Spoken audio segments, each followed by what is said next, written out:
Today we will be talking about Jamestown. We've made it. We are finally talking about the first permanent English colony in the Americas. Not talking about Roanoke, because remember, they all got lost. We don't know what happened to Roanoke. Also, I think it's very interesting here on this map. You see Jamestown is going to be at the Chesapeake there in Virginia. I think I mistakenly said last time that Roanoke was off the Virginia coast. It's actually, see, below Jamestown off the North Carolina coast. So there you go. All right, so Jamestown is established in 1607 by a joint stock group called the Virginia Company. Remember, a joint stock company is different from like what Sir Walter Raleigh was doing with Roanoke, because he was just one investor footing this entire financial burden of starting this colony, paying for all the supplies, the ships, everything that was necessary, taking enormous personal financial risk and losing all of it basically, because that colony of Roanoke failed spectacularly back in the 1580s. So here we are about 30 years later, and they have learned financially not to do that again. One person taking all the risk isn't worth it. So you're going to have many different investors making up this Virginia company. They do receive a charter from King James the First, where he's the successor of Elizabeth the First, not her son, because she was the Virgin Queen, hence the name Virginia. She was very upset, but she did have Mary Queen of Scots executed. And James the First, he was James Stuart. He was the son of Mary Queen of Scots. So there you are. So in 1607, three small ships come over from England carrying the Virginia Company, about 100 souls on board. They land and then they're exploring the coast, trying to find an ideal place to set up their colony. They eventually settle on a very small peninsula, almost an island, where they're going to set up Jamestown or James City or Fort James, as it's sometimes called. And one of the things you need to know about the geography of where Jamestown is that it's incredibly nasty water. Very brackish, meaning lots of salt. It's also kind of low lying, so it's kind of on marshy ground. Think like a swamp almost. And swamps have a lot of what, right? They have a lot of bugs, they have a lot of animals, a lot of mosquitoes, which are going to help to spread, you guessed it, disease. So, disease is going to be very, very troublesome, especially in the early years of Jamestown. Basically, they couldn't have settled in a worse spot if they tried. But the whole reason that they settled where they did, if you look on the map there, is because it's kind of inland, kind of hidden, right? This was because they were very worried about reprisal raids by Spanish ships. Because remember, this is the time period when Spain and England are going at each other, trying to steal from each other, fighting each other with like the Spanish Armada and whatnot. And so that was why they settled where they did. Make no mistakes about it that this first English colony is entirely motivated by financial gain. They want to make some money. They want to find some gold. They want to hopefully maybe find some silver. They're not too picky. Gold would be preferred, but that is what is motivating them. One other thing, they are still attempting to try to find that Northwest Passage. Remember, like Henry Hudson was trying to find, that would be ideal too. But that's why they go there. That's what they're looking for. This is what is prompting the first English settlement. And this is well before Plymouth and the Pilgrims and the Massachusetts Bay. That's all going to be up north in New England. That hasn't happened yet. A lot of people think that the Pilgrims are the first ones over for England. They were not. Now, we can't talk about Jamestown without talking about probably its most famous leader, Captain John Smith. And Smith is, for his name being the most boring name of all English names, he is a fascinating character. He's kind of larger than life, a swashbuckling adventurer. Um, but a lot of the reason that we hear all these tall tales about Smith, about him doing amazing things like fighting the Turks and single handedly in single combat, beheading three Turkish princes in a row and a Turkish princess falling in love with him and freeing him when he was a captive there. fighting against the Dutch and winning a horse in a knightly jousting, doing all these things before the age of like 25. The reason we have to take a little bit of all that with a grain of salt is because John Smith does like to brag about himself. He is a first person eyewitness to these events, and certainly we should look at what he writes about, which he does write about himself extensively. It's how we know a lot about his life. But he has a tendency to exaggerate, and that's where the story of Pocahontas gets a little bit muddled. So, John Smith, 28 years old, already the veteran of many wars against the Spanish and the Turks, is going to go over with the Virginia Company um, on this first mission to establish Jamestown. And he is apparently bragging and annoying everybody so much on the ship that the rest of the company actually lock him in the brig and are set to execute him as soon as they arrive and can do a proper execution because he's so darn annoying. But wouldn't you know it, right before the Virginia Company had left, their board of directors, their investors basically, had put in a sealed envelope the orders of who was to be their leader when they arrived. And one of those names for leader of the colony was John Smith. So you can't really execute him since he's supposed to be the leader. And Smith is going to be helping to explore, helping make inroads to do trade with the natives. The native Algonquin group is called the Powhatan, named after their chief, Chief Powhatan. Spoilers, this is Pocahontas's father. But basically, the first meetings between the Powhatan people, the Native Americans, and these English settlers that established Fort James or Jamestown did not go very well. There was violence, there was death. The natives are not too keen on having these outsiders come and take their shores. So it doesn't go well at first. Another problem, besides the disease and the Native American attacks, if that wasn't enough, and the potential for Spanish raids that Jamestown is going to have, was the idea that a lot of those 100 settlers that are coming for the Virginia Company are gentlemen. Now, the word gentleman actually comes from the idea that you are gentle, meaning you don't work with your hands too much. You don't have to work to enjoy a good life. Well, uh-oh. We're expecting these settlers to come over, having to build a fort, having to farm land, having to, get their own food and go out and explore and do all this other stuff. That sounds like a lot of work. Not ideal for a gentleman. They'd also brought over other sorts of jobs, craftsmen and artisans that would not prove very useful for a very new colony out in the wilderness. And so these are apparently some of the problems that Smith might have had to deal with. And this is where, as they start to get into this first winter and they're starving and the colony had burned down and they're living in the ashes of this and they have nothing, Smith tells these lazy good for nothings, hey, if you don't work you don't eat. He that shall not work shall not eat.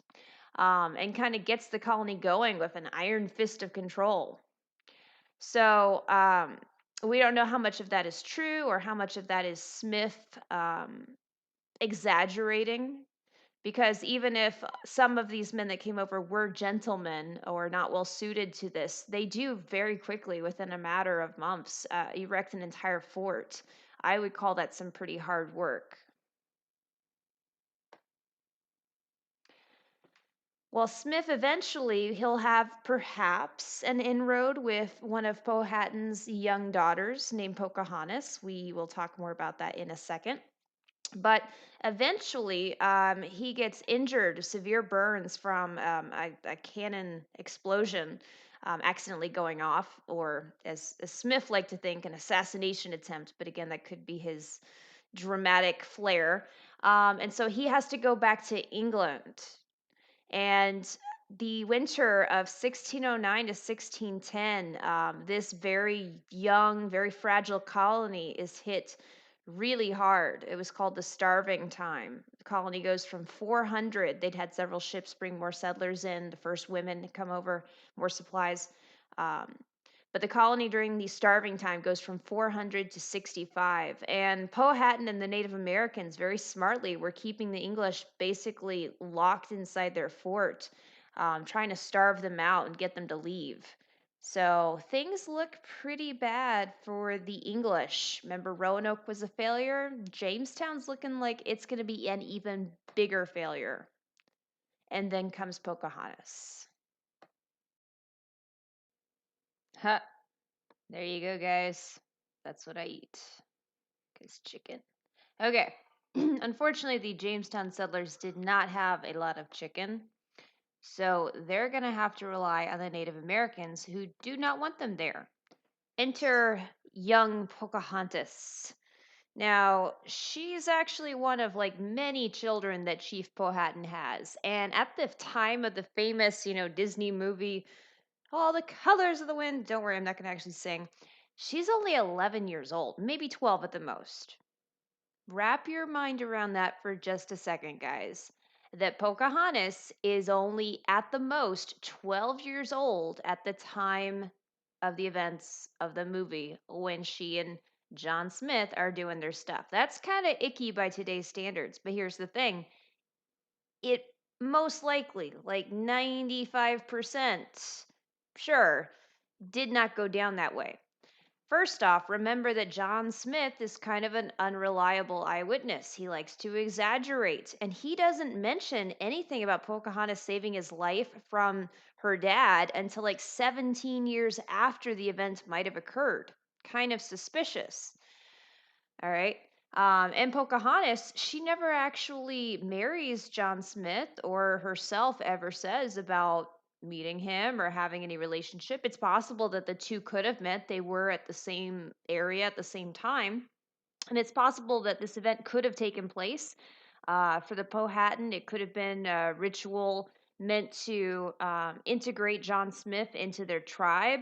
There is an account recorded where Chief Powhatan at one time calls John Smith son. So maybe he was being accepted by the tribe, and this was kind of a ritualistic ceremony to induct him. But we just don't know. And it's very unlikely that the events transpire as Disney portrayed them. So, anyway, you have this 11, 12-year-old girl. She is not going to be actually really important at the beginning. It's going to be several years later after John Smith has already left. Now we're talking about 1612, 1613. Around this time, Pocahontas is now, about 15, 16 years old. She gets captured by the English. That's right. She gets captured by the English and held at Jamestown as a captive. But while she's there, she's actually not being mistreated too much. She learns about English, the language, Christianity, and she converts to Protestant Christianity, to the Church of England, and takes on a Christian named Rebecca. And she will marry, as a good Christian, one of the English settlers named John Rolfe. Spoilers for Pocahontas 2, the sequel that nobody's ever seen and nobody ever should watch because it's terrible. But anyway, so Pocahontas marries John Rolfe, and during this time period, this is, keep in mind, the 1600s, it had been a common practice for, eons, that basically marriage was a way to bring two feuding groups to peace. Okay. So Pocahontas marrying this Englishman, John Rolfe, was meant as a move for peace for Chief Powhatan. Um, Peace with this very contentious, growing English settlement that he was having trouble keeping wraps on. Um, and then Pocahontas and her husband, eventually they have a child, Thomas Rolfe, who will have descendants. And actually, interestingly enough, this is just a trivia thing. Later on, President Woodrow Wilson, as a widower while he's president and we're fighting World War I, he dates, courts, marries this woman named Edith Galt. Edith Wilson will become the first lady there, and actually, Wilson suffers a stroke. Edith Wilson becomes the interim president in the White House while her president, Wilson, is laid up with stroke, maybe the first unofficial female president in our nation's history. And the Wilsons, they have their issues and whatnot, but I think it's interesting. Edith Galt Wilson actually was a descendant of Pocahontas. So there you go. The family lives on.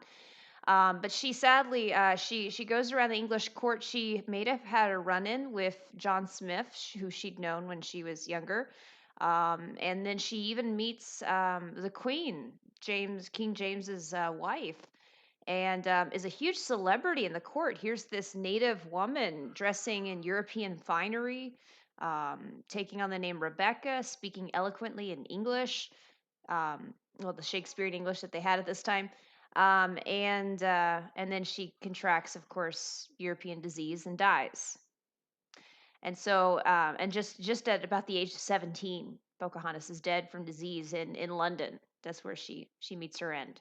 So that is Pocahontas, and she is really important to the story of America, just not in the way that Disney portrayed. But she does help bridge the gap and allow Jamestown to survive long enough to become self-dependent. And what they're finally going to become self-dependent on is tobacco. That becomes the cash crop that the Virginia Company was desperate to find. Remember that they come over looking initially to get rich, to strike it rich like the Spanish had with vast gold and silver deposits. But Virginia doesn't have gold and silver like that. They also don't find that fabled Northwest Passage. So they needed something to make money off of because remember, this is a joint stock company funding this. This is a business venture. No business is going to work unless they're making some money. And so John Rolfe, the husband of Pocahontas, he brings over a modified tobacco seed that they had actually obtained from the Caribbean. Because they tried to plant other tobacco earlier. Tobacco had been made popular in the court in England by Sir Walter Raleigh decades ago. But they couldn't get it to grow. Well, this new seed takes root and thrives in the rich Chesapeake soil there at Jamestown, and that is what is going to save the first permanent English colony is actually tobacco.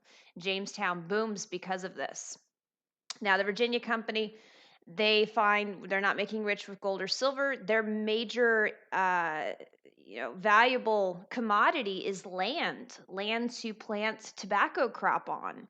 And so, in order to attract more settlers, the Virginia Company gives up the search for gold and is basically going to be awarding land through its new headright system established in 1618. And the headright system says that for every individual that pays their own way to come over the Atlantic to Jamestown, they will receive 50 acres of land. Now, a lot of the people that are coming over, they can't afford their own way. These will be what we call indentured servants, somebody who basically signs their freedom away to become a slave for a set amount of time, usually 5 to 7 years. And the deal was that in exchange for this, they would get that trip over to the New World. And once they were freed, they would get that 50 acres that was promised to them, the headright system. The only trouble with this is that the person funding the indentured servant's trip over to Jamestown has no incentive to treat the indentured servant well. In fact, it's rather the opposite. If the indentured servant happens to die because of disease or they are overworked or whatnot in that 5 to 7 years of their contract, then guess who the land goes to? It goes to the person who funded them. And in this way, these wealthy Virginia landowners start to gain enormous, ridiculous amounts of land off basically the blood of the death of all these indentured servants. And you have the beginning of a plantation based society blooming in the South. I don't know if blooming's quite the right word because this is pretty bad. Also, to add on to this, the very next year, 1619, you're going to get the House of Burgesses, a democratic assembly established that will set the precedent for our later Congress. But you also get that same year in 1619, the first African slaves will be brought over, about 50 men, women, and children who were kidnapped from a Portuguese slave ship bound for the Caribbean by the English. They will be taken, and those will be the first African slaves in an English colony in the Americas.